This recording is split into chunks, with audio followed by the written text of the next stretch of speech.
സ്ത്രീകൾക്കെതിരായ ലൈംഗിക അതിക്രമ കേസിനെ തുടർന്ന് പ്രാഥമിക അംഗത്വത്തിൽ നിന്നും പുറത്താക്കിയ രാഹുൽ മാങ്കൂട്ടത്തിൽ കോൺഗ്രസ് സ്ഥാനാർത്ഥി പ്രഖ്യാപന വേദിയിൽ നേരത്തെ കണ്ണാടിയിൽ സ്ഥാനാർത്ഥി നിർണയ ചർച്ചയിൽ രാഹുൽ പങ്കെടുത്തിരുന്നു. ഗോകുൽ VS വിവരങ്ങളുമായിട്ടുണ്ട്. ഗോകുൽ, നേരത്തെ പങ്കെടുത്തിരുന്ന ഒരു പരിപാടിയെപ്പറ്റി രാഹുൽ പറഞ്ഞത് ഔദ്യോഗിക പരിപാടിയല്ല കോൺഗ്രസിന്റെ എന്നുള്ളതായിരുന്നു. ഇനിയിപ്പോൾ ഈ സ്ഥാനാർത്ഥി പ്രഖ്യാപനവും രാഹുലിന് വേണ്ടി അനൌദ്യോഗികമായിട്ട് സംഘടിപ്പിച്ചതാണോ?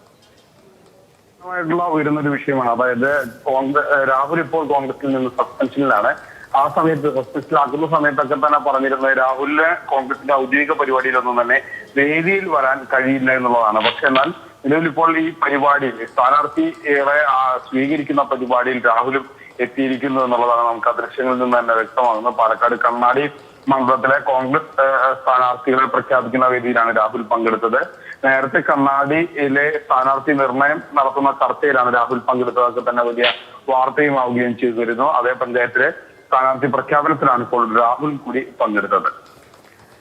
ശരി, ഗോകുലാണ് വിവരങ്ങൾ നൽകിയത്. കോൺഗ്രസിന്റെ സ്ഥാനാർത്ഥി പ്രഖ്യാപന വേദിയിലാണ് കോൺഗ്രസിൽ നിന്നും പുറത്താക്കപ്പെട്ട രാഹുൽ മാങ്കൂട്ടത്തിൽ, അതായത് സസ്പെൻഡ് ചെയ്യപ്പെട്ട രാഹുൽ മാങ്കൂട്ടത്തിൽ എത്തിയിരിക്കുന്നത്.